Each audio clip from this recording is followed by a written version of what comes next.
Eu enterrei o corpo dele no jardim da minha avó em Sintra, sob as raízes retorcidas de um sobreiro centenário, e assisti ao nascer do sol tingir o céu de laranja como se o universo aprovasse o meu verdito final. Não foi um assassinato impulsivo, foi a sinfonia perfeita de uma vingança que ele próprio compôs, nota por nota, ao tentar arruinar-me com mentiras que ecoavam como fado nas ruas estreitas de Lisboa. E agora, enquanto o cheiro de terra úmida se mistura ao sal do Atlântico, eu sorrio pela primeira vez em meses, sabendo que o homem que me chamou de puta ambiciosa, nos jantares de elite do Chiado nunca mais abrirá a boca para envenenar outra alma.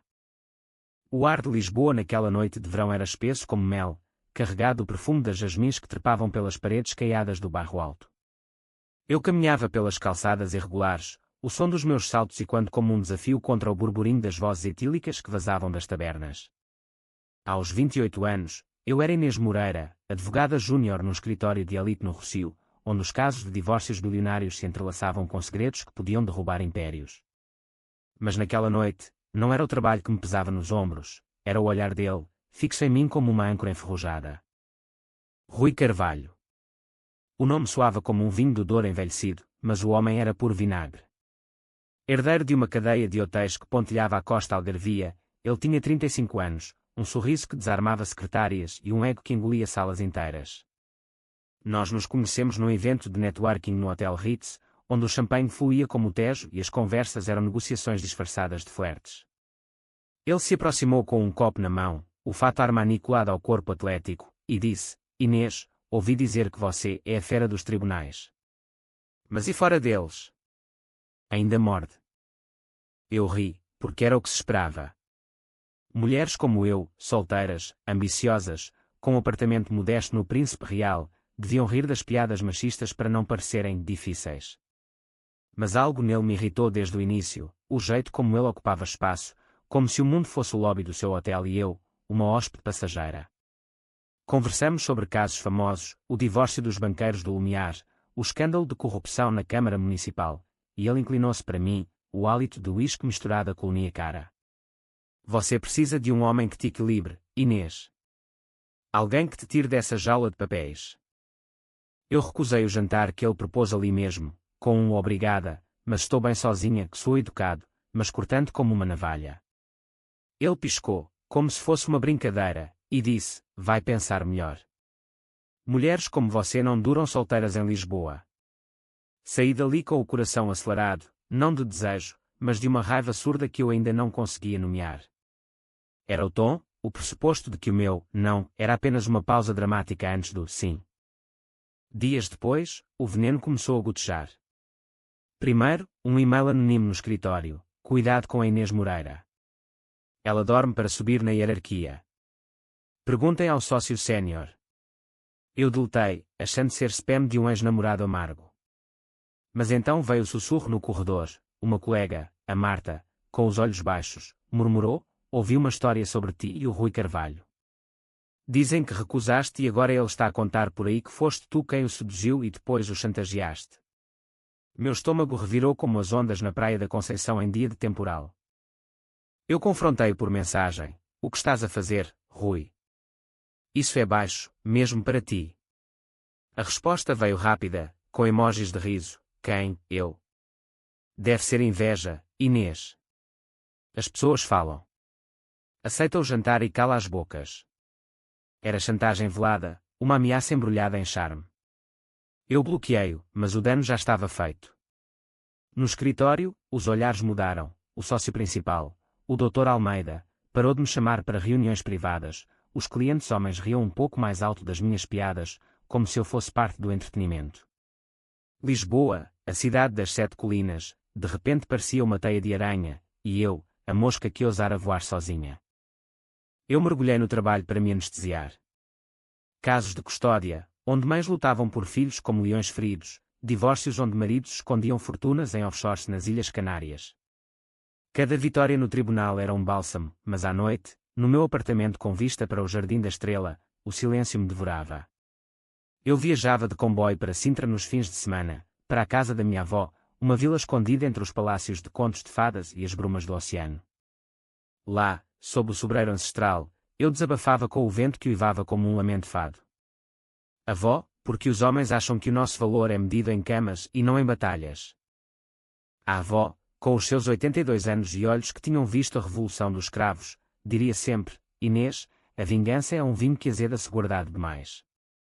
Mas se for servido frio, queima como o sol do Alentejo. Ela falava de histórias antigas, de mulheres que teciam teias invisíveis contra os tiranos. Eu ouvia, mas o ódio em mim crescia como era selvagem, sufocando a razão. Uma semana depois, o golpe mestre dele. Num artigo anónimo no Jornal de Negócios, uma peça sobre escândalos no mundo jurídico lisboeta, uma jovem advogada, conhecida por táticas agressivas, alegadamente usou favores sexuais para ascender, deixando um rastro de corações partidos e reputações manchadas. Não havia nomes, mas as fotos de stock eram demasiado parecidas comigo, cabelo castanho ondulado, sorriso confiante. O escritório ferveu, o Dr. Almeida chamou-me à sala dele, o ar pesado de charutos cubanos. Inês, isto é mau. Os clientes estão a ligar. Preciso que te afastes por uns dias. Eu saí dali tremendo, as lágrimas quentes como o vinho tinto que derramei sozinha naquela noite. Liguei para a Marta, a única amiga verdadeira. É ele, Rui. Ele quer destruir-me porque eu disse não. Ela confirmou: sim, ouvi no círculo dele. No clube de golfe em Cascais, ele ri e diz que és uma femme fatale rejeitada. O mundo encolheu-se à minha volta. Lisboa, com as suas trams rangentes e azulejos azuis, de repente era uma prisão de olhares acusadores. Mas algo quebrou em mim naquela escuridão. Não era desespero, era clareza. Eu via as rachaduras na armadura dele, o pai alcoólico que herdara o império à força, a ex-mulher que fugira para o Brasil com metade dos hotéis, os rumores de assédio que ele abafara com cheques. Rui não era invencível, era um castelo de cartas construído sobre areia movediça. E eu, Inês Moreira, aprenderia a soprar. Comecei devagar, como uma maré que sobe invisível. Pesquisei os registros públicos, divórcios, processos laborais nos hotéis dele. Encontrei queixas antigas de empregadas, assédio verbal, demissões injustas, arquivadas por falta de provas. Liguei para uma delas, uma camareira do Algarve chamada Ana, que chorou ao telefone. Ele me tocou: Inês. Disse que se eu não cedesse, perdia o emprego. Mas ninguém acreditou numa rapariga como eu. Eu gravei tudo, notas mentais como facas afiadas. Voltei ao trabalho com a cabeça erguida, ignorando os sussurros. Aceitei um caso pequeno, de uma mulher traída por um marido infiel, ironia cruel. Enquanto preparava a defesa, planeava o meu contra-ataque. Não seria violência, seria psicologia pura, o desmantelar lento da mente dele. Porque o pior que se pode fazer a um homem como Rui é roubar-lhe o espelho em que se admira. Naquela noite, em Sintra, sob o luar que filtrava pelas folhas do sobreiro, eu jurei: ele plantou a semente da destruição, eu colherei o fruto. O vento levou as palavras, e pela primeira vez, senti o gosto metálico da vingança na língua, doce, como o vinho de Porto. Os dias seguintes foram um bailado de sombras em Lisboa. Eu acordava com o canto dos gaivotas no Tejo, mas o meu sono era fragmentado por sonhos onde Rui ria, a boca escancarada como uma ferida aberta. No escritório, fingia normalidade, sorria para o Dr. Almeida, tomava café com a Marta no Café à Brasileira, onde o cheiro de pastel de nata misturava-se ao aroma de intriga. Mas por dentro, eu descia a rede. Primeiro, contactei um jornalista freelance, o João, que eu conhecera num curso de Direito em Coimbra. Preciso de informação discreta sobre Rui Carvalho, disse eu, a voz baixa como um segredo de confissão. Ele riu: o playboy dos hotéis. Porquê? Apaixonaste-te? Não, respondi, seca. Quero expor o que ele esconde. João, com os seus óculos tortos e ética jornalística afiada como queijo da Serra da Estrela, prometeu cavar. Dá-me uma semana. Mas Inês, isso pode queimar também. Eu sabia. Mas o fogo já me consumia, melhor dançar nas chamas do que as evitar. Enquanto esperava, infiltrava-me no mundo dele. Rui frequentava o círculo fechado dos novos ricos, jantares no cais do Sodré, festas em iates ancorados na doca de Belém. Eu tinha uma vantagem: a minha prima, a Sofia, trabalhava como relações públicas num desses eventos. Vem comigo a uma festa no sábado, disse ela ao telefone, a voz animada como o fado animado de Amália. É no hotel dele, o novo spot em Alcântara. Vais adorar, champanhe, estrelas do cinema brasileiro. Eu hesitei, mas era a oportunidade perfeita. Vestida com um vestido preto simples, que abraçava as curvas sem gritar "conquista", entrei no salão iluminado por candelabros de cristal. O ar cheirava a perfume caro e ambição rançosa. Rui estava no centro, rodeado de homens de fato e mulheres com gargantilhas de diamantes, contando anedotas sobre conquistas empresariais que soavam a mentiras polidas. Os nossos olhares cruzaram-se, o dele brilhou com surpresa, depois malícia. Ele aproximou-se, copo na mão, o sorriso como uma lâmina. Inês. Que surpresa deliciosa! Decidiste aceitar o convite, afinal. A voz dele era mel fluido, mas eu via o veneno por baixo. Estou aqui pelo trabalho, Rui. Networking, sabes como é. Mantive o tom leve, os olhos fixos nos dele, desafiando-o a piscar primeiro. Ele riu, alto demais. Claro. Sempre a advogada implacável. Mas relaxa, esta noite não há tribunais. Dança comigo. Estendeu a mão, e o círculo ao redor silenciou, esperando o meu tropeço. Eu aceitei. Não por fraqueza, mas para sentir o pulso dele acelerar contra o meu. Enquanto valsávamos ao som de uma banda de fado moderno, guitarras elétricas misturadas à viola clássica, sussurrei, ouvi dizer que andas a espalhar histórias sobre mim. Cuidado, Rui. As línguas afiadas cortam quem as maneja. Ele apertou a minha cintura, um aviso disfarçado de intimidade. Histórias. Deve ser o ciúme. Mulheres rejeitadas fazem isso, não é? O hálito dele era quente no meu ouvido, carregado de arrogância. Eu sorri, os dentes cerrados. Ou homens humilhados. Soltei-me no fim da dança, deixando-o ali, com o copo vazio e o ego ferido. Naquela noite, voltei para casa com uma gravação no telemóvel, uma conversa casual com uma das convidadas, a ex-namorada de um sócio dele, que deixou escapar, Rui. Ele coleciona secretárias como troféus. Uma delas acabou no hospital por acidente depois de o deixar. Peças do puzzle. Eu enviava tudo para João, que respondia com atualizações. Encontrei um processo arquivado de 2018. Uma empregada alegou assédio, ele pagou-lhe para calar. O plano ganhava forma na minha mente, como um vinho que fermenta devagar. Não o destruiria com um golpe, faria-o implodir de dentro para fora. Comecei a espalhar sementes sutis, um comentário anónimo num fórum de advogados online, questionando a ética nos negócios hoteleiros, um e-mail para a Associação de Turismo do Algarve, mencionando preocupações com o ambiente laboral. Nada direto, mas o suficiente para que as dúvidas germinassem. Uma tarde, no Tribunal de Lisboa, enquanto defendia uma cliente num caso de difamação, ironia do destino, recebi uma chamada de Sofia. Inês, cuidado. Rui perguntou por ti na festa. Disse que vais arrepender-te de o ignorares. O meu coração martelou como o sino da Sé de Lisboa ao meio-dia. Mas o medo. Transformei-o em combustível. Voltei a Sintra no fim de semana, o comboio serpenteando pelas colinas verdes como veias de um corpo antigo. A avó esperava-me com um prato de bacalhau à brás, os olhos sábios brilhando à luz da lareira. Conta-me, filha. O que te come a alma? Eu contei tudo, as palavras saindo como um rio represado. Ela ouviu, as mãos enrugadas apertando as minhas. Lembra-te do fado, Inês. A dor é a melodia, mas a voz é tua. Usa-a para curar, não para ferir mais. Mas eu já estava ferida demais. Naquela noite, deitada na cama de ferro forjado, ouvi o uivo do vento nas matas de Sintra, lendas de mouros e rainhas traídas. Sonhei com Rui, o rosto dele derretendo como cera sob o sol implacável do Minho. Acordei suada, decidida. A próxima fase, aproximar-me o suficiente para que ele baixasse a guarda. João ligou na segunda, tenho ouro, Inês. Um áudio de uma festa em 2020. Rui bêbado, a admitir que comprou o silêncio de 3 mulheres. Mas preciso de confirmação. O meu pulso acelerou. Eu arranjo. Marquei um encontro casual, com Rui via uma mensagem falsa de uma conta anónima, fingindo ser uma admiradora do artigo dele. Ele mordeu a isca como um tubarão faminto.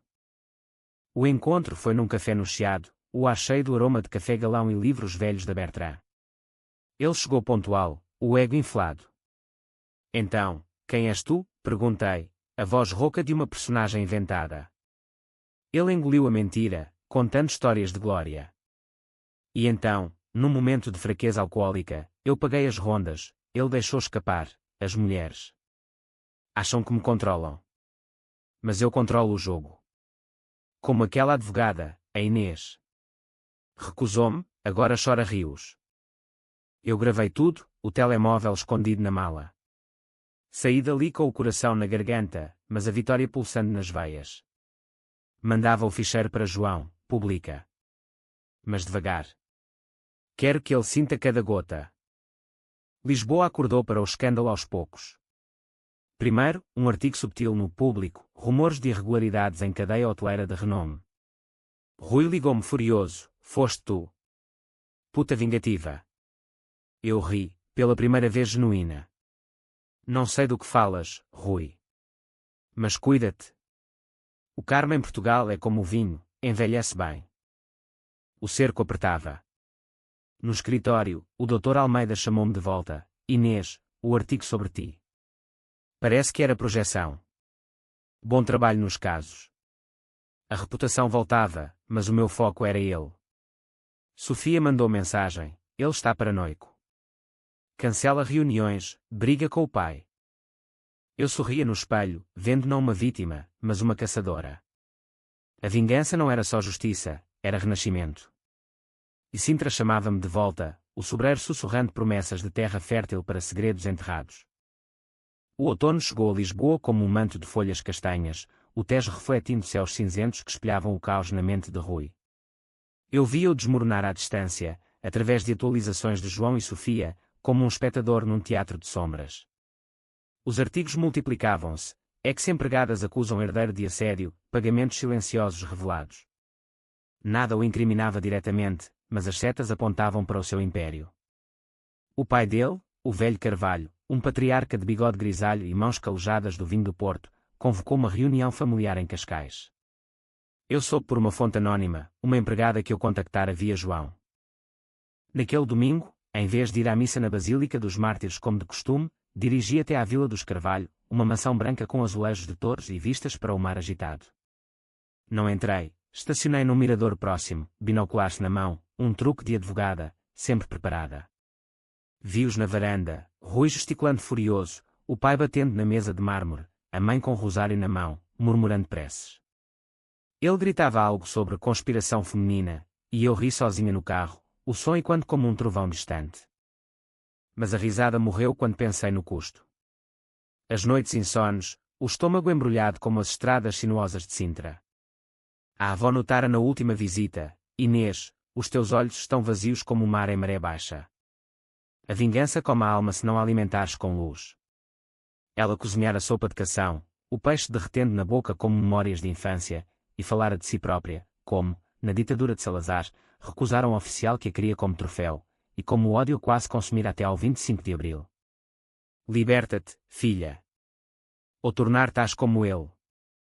As palavras dela ecoavam enquanto eu regressava à cidade, o trânsito na ponte 25 de abril como uma artéria entupida de rancor. No escritório, o caso da mulher traída avançava, ela ganhou custódia e uma indenização gorda, chorando nos meus braços. Obrigada, Inês.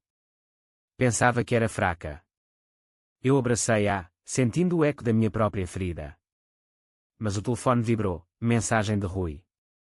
Encontra-me. Vamos resolver isto como adultos. Jantar no meu hotel em Alcântara. 20 horas. Era a armadilha perfeita, ou a dele para mim. Eu fui, vestida de armadura invisível, um blazer cinzento, cabelo preso, gravador no bolso. O hotel era um labirinto de luxo falso, mármores italianos, tapetes persas, mas o ar cheirava a desespero. Ele esperava na suíte presidencial, uma garrafa de porto na mesa, o rosto marcado por olheiras como ravinas no Douro. Senta-te, Inês. Bebe. Acabou o jogo. Eu sentei, mas não bebi. Que jogo, Rui? O teu, de espalhar mentiras porque não, te magoou o ego. A voz dele tremeu, pela primeira vez humana. Tu não entendes. O meu pai. Ele espera um herdeiro forte, casado, impecável.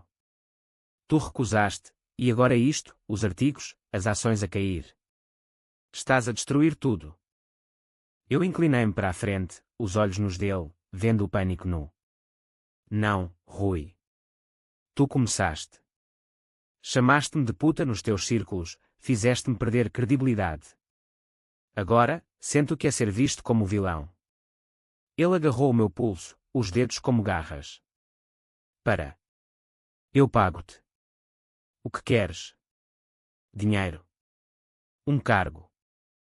Soltei-me, o coração batendo como tambores de uma procissão em Évora. Quero que admitas. Publicamente. Peça desculpa pelo que disseste. Ele riu, amargo. Nunca. Antes quebro-te de vez. A conversa gravada era ouro puro, admissões de manipulação, ameaças veladas. Saí dali com o ar mais leve, mas o toque dele na pele queimava como brasa. João publicou no dia seguinte: herdeiro hoteleiro confessa em gravação privada, eu controlo as mulheres. O escândalo explodiu como fogo de artifício no São João. Jornais de norte a sul, do Diário de Notícias ao Correio da Manhã, mastigavam a história. Rui negou, claro, chamando de falsificação, mas as ex-empregadas saíram do armário. Ana, do Algarve, deu uma entrevista na TVI, lágrimas nos olhos. Ele me destruiu. Agora, a verdade liberta. Eu via tudo do meu apartamento, o ecrã do portátil refletindo o meu rosto, não vingado, mas exausto. Sofia ligou. Inês, ele está no fundo. O pai cortou-lhe os fundos, a noiva, sim, tinha uma, fugiu para Madrid. Ria, mas era riso oco. No tribunal, ganhei outro caso, mas o Dr. Almeida puxou-me de lado. Cuidado, Inês. Isto cheira a vingança pessoal. Não percas a cabeça. Perder a cabeça. Eu já a tinha perdido na noite em que o artigo me acusou. Mas a avó tinha razão, precisava de luz. Marquei uma viagem curta a Óbidos, a vila medieval com muralhas como abraços de pedra. Caminhei pelas ruas de livreiros, comprei um romance de José Saramago sobre cegueira moral, e sentei num banco sob uma laranjeira, o perfume doce misturando-se ao sal do mar próximo. Lá, chorei pela primeira vez, não por ele, mas por mim, pela rapariga que confiara no mundo e fora traída. Regressei renovada. O plano final tomava forma, não o destruir fisicamente, mas forçá-lo a confrontar o monstro no espelho. Convidei-o para um acordo, em Sintra, na casa da avó, neutro, sagrado. Vem sozinho. Vamos acabar isto. Ele aceitou, desesperado. A casa em Sintra era um relicário de memórias, paredes de azulejos com cenas de caçadas, o cheiro de eucalipto da floresta. A avó estava em Lisboa com Sofia, deixando-me sozinha com o sobreiro no jardim como testemunha silenciosa. Rui chegou ao pôr do sol, o carro de luxo contrastando com o cascalho rústico. Onde está o acordo, Inês? Perguntou, a voz rouca de noites sem sono. Mostrei-lhe as gravações, os testemunhos compilados num dossiê. Assina isto, retratação pública, doações para abrigos de mulheres vítimas de assédio.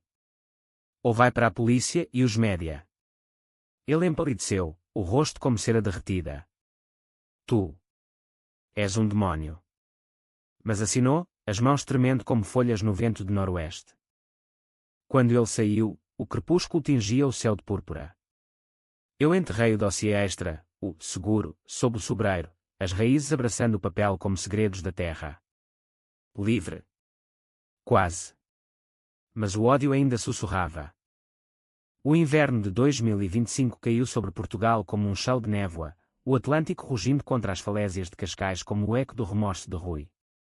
A retratação dele saiu no Expresso uma semana depois, um texto curto, forçado, admitindo rumores infundados sobre uma colega e prometendo mudança pessoal. Os média devoraram-no como sardinha assada, herdeiro cai em desgraça, depredadora penitente. E o pai dele, o velho Carvalho, vendeu parte das ações para limpar a família. Rui desapareceu dos holofotes, rumores diziam que se trancara na vila de Cascais, bebendo porto como se fosse antídoto para a humilhação. Eu florescia na ironia.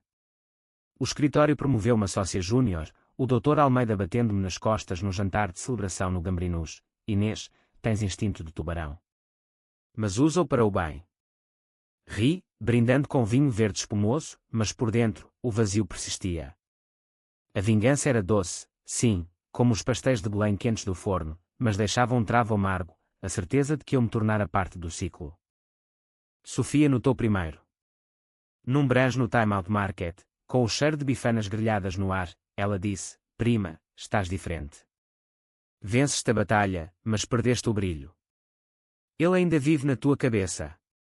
Eu neguei, mastigando uma tosta de bacalhau, mas as palavras dela cortaram fundo. À noite, em sonhos, via Rui não derrotado, mas multiplicado, rostos de outros homens que eu encontrara em Lisboa, em tribunais, em bares de fado no Alfama, todos com o mesmo olhar possessivo. Decidi confrontar o abismo.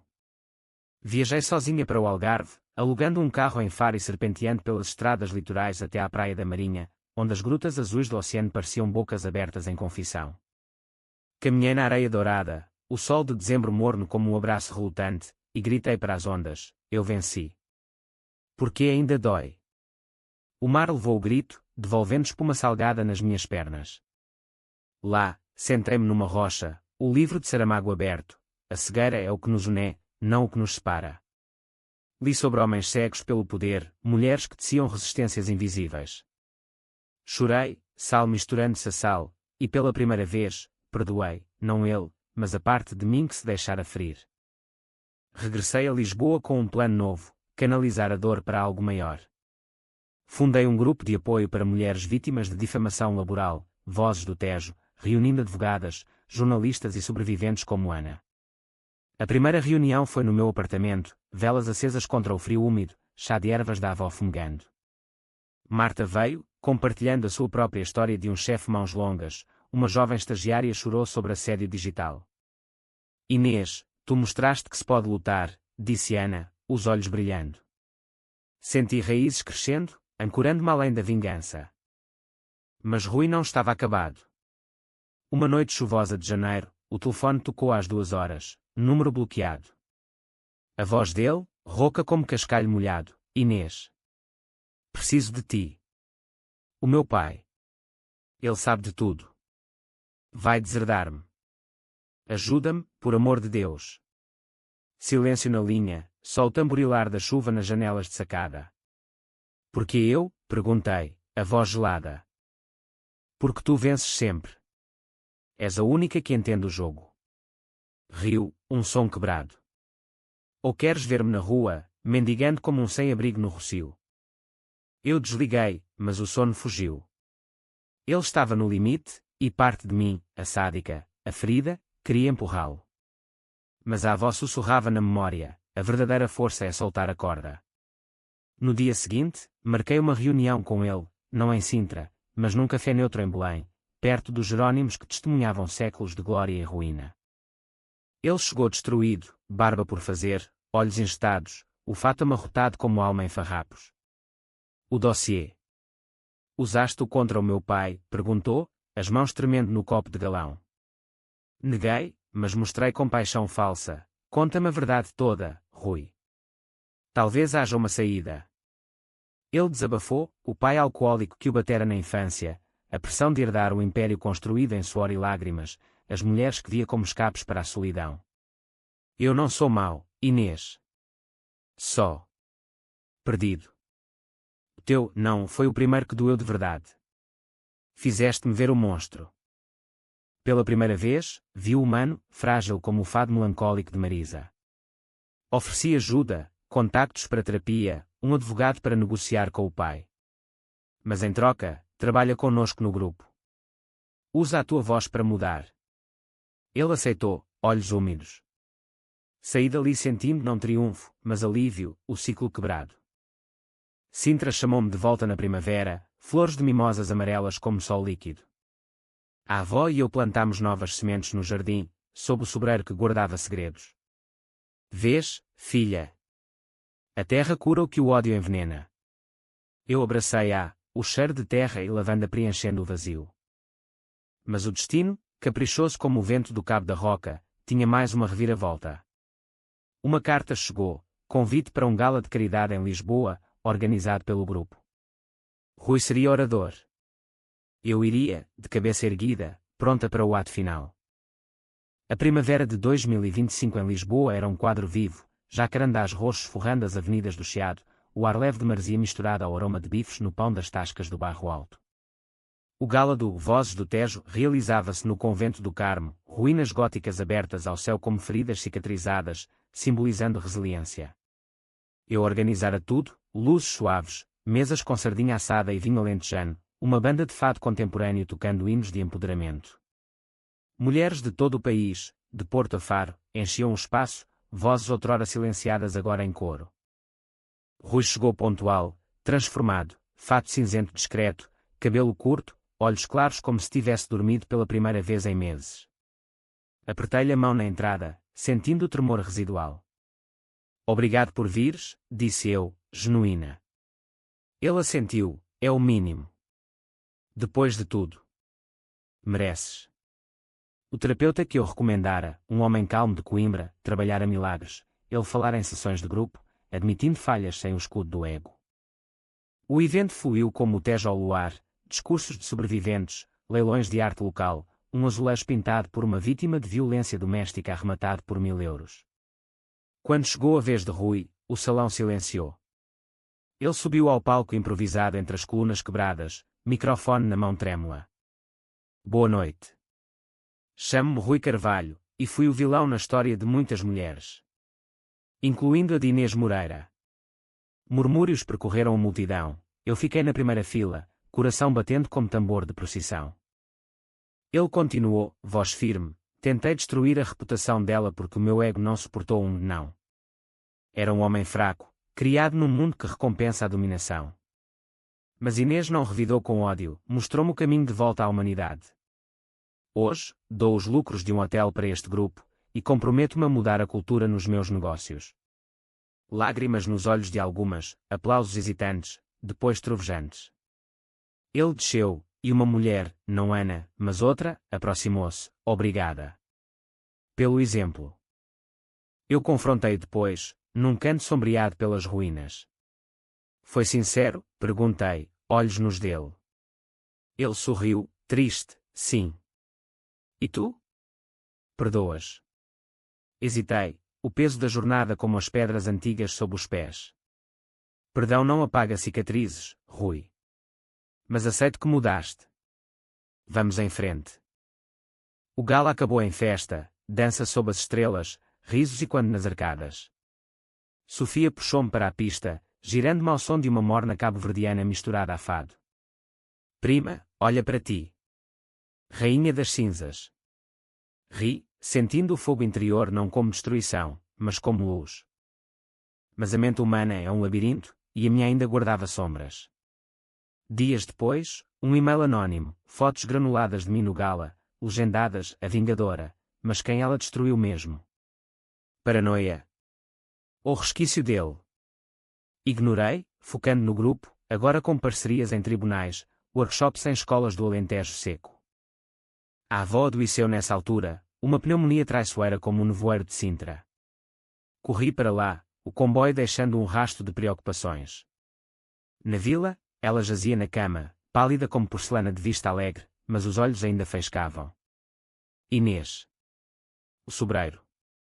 Cuida dele. E de ti. Contei-lhe do gala, da redenção de Rui. Ela sorriu fraco, vês. A vingança verdadeira é a que cura 2 corações. Ela partiu numa manhã de maio, o sol filtrando pelas cortinas como bênção. O funeral em Sintra foi simples, família, amigos, o padre da paróquia local entoando salmos ao lado do túmulo familiar. Enterrei uma mecha do seu cabelo sob o sobreiro, sussurrando, obrigada por me ensinares a soltar. A dor era crua, como vinho novo, mas misturava-se à gratidão, por uma vida que me moldara em ferro e seda. Rui enviou flores, rosas brancas, cartão simples, sinto muito pela tua perda. Se precisares. Ignorei, mas guardei. O grupo crescia, eu dava palestras em universidades de Lisboa, contando a história sem nomes, focando na lição. O não é uma porta, não uma sentença. Verão chegou, e com ele, uma oferta, liderar uma campanha nacional contra assédio laboral, apoiada pelo governo. Aceitei, viajando a Porto, ao Douro, vendo vinhas como veias de terra fértil. Num terraço em Régua, brindando com vinho do Porto, pensei em Rui, não com ódio, mas curiosidade. Liguei-lhe: como estás? Ele riu, leve, trabalhando. Terapia. E tu? Curando, respondi. Mas o passado sussurra. Uma noite em Lisboa, sozinha no terraço do meu apartamento agora expandido, vi luzes do Tejo piscando como segredos. Um envelope deslizou pela porta, o dossiê original, devolvido por Rui com nota: queime isto. Estamos quites. Sorri, acendendo uma lareira portátil, o fogo devorou as páginas, cinzas voando para a noite. Eu estava livre. Ou quase. Porque a verdadeira drama da vida é que as cicatrizes contam histórias, e as minhas eram o mapa de uma mulher renascida. O ciclo das estações em Portugal é um fado sem fim, verão ardente dando lugar a outonos dourados, como se a terra própria a redenção eterna. Um ano após o enterro sob o sobreiro, eu, Inês Moreira, já não era a mulher que caminhava pelas calçadas de Lisboa com o peso de uma traição nas costas. O grupo Vozes do Tejo expandira-se para uma fundação, com sede no edifício restaurado no Moraria, o bairro de Amália, onde o fado nasceu de dores antigas. Eu dirigia palestras, treinava advogadas jovens em táticas de defesa digital, via mulheres que outrora tremiam agora erguidas como as torres da Sé. Rui tornara-se um aliado improvável. Após o gala, ele reformulou os hotéis, políticas anti-assédio obrigatórias, treinadores externos, doações anuais. Encontrávamos-nos esporadicamente, cafés neutros no Terreiro do Paço, conversas sobre livros. Ele devorava O Ano da Morte de Ricardo Reis, de Pessoa, rindo das ironias. Sabes, Inês, disse ele uma vez, o sol poente tingindo o Tejo de cobre, tu salvaste-me de mim próprio. O ódio que te mandei foi o espelho que me quebrei. Eu assentia, mas guardava distância. Confiança é uma ponte frágil em Portugal, terra de terremotos e marmotos. Não foi salvação, Rui. Foi justiça. Agora, constrói em cima dela. Ele casara-se com uma psicóloga de Braga, uma mulher de riso fácil e olhos que viam além das máscaras. Mandava fotos natalícias, família em Cascais, praias vazias no inverno. A minha vida florescia em camadas. Um romance tímido com um professor de História na Universidade de Lisboa, encontros em miradores, discussões sobre a Inquisição e o liberalismo, toques suaves como brisa do Minho. Ele chamava-me a minha advogada das causas perdidas, e eu ria, sentindo o coração abrir como uma janela em dia de sol. Mas o clímax da minha jornada veio em dezembro de 2025, no aniversário da avó. Organizei uma cerimónia privada em Sintra, família, amigas do grupo, sob o sobreiro agora frondoso, raízes mais profundas. Plantei uma muda de jasmim ao lado do túmulo, o perfume subindo como oração. Sofia leu um poema de Sofia de Melo Breiner: A liberdade é a nossa casa. Lágrimas fluíram, mas eram de gratidão, pela avó que me ensinara a tecer teias de força, não de ódio. Naquela noite, sozinha na vila, o vento uivava como fado selvagem. Abri uma garrafa de Porto da avó, 1966, ano da sua juventude, e brindei ao espelho, a ti, Inês. Pela mulher que recusou e venceu. O reflexo sorria de volta, linhas finas nos olhos como mapas de batalhas ganhas. Rui ligou no dia seguinte, ouvi da cerimónia. Se precisares de algo. Desliguei gentilmente, estamos bem, Rui. Viva a tua vida. E assim, o plano que se virara contra ele fechou o ciclo, não com sangue, mas com paz. Agora, caminho pelas ruas de Lisboa sem medo, o Tejo ao lado como amigo fiel. A vingança foi o catalisador, mas a cura é o legado. E se outro Rui surgir nas sombras do Chiado? Eu direi, não, novamente, mas com a força de quem sabe, o poder não está no destruir, mas no reconstruir. O sol nasce sobre as 7 colinas, e eu, Inês Moreira, danço à luz dele, livre, inteira, eterna como Portugal.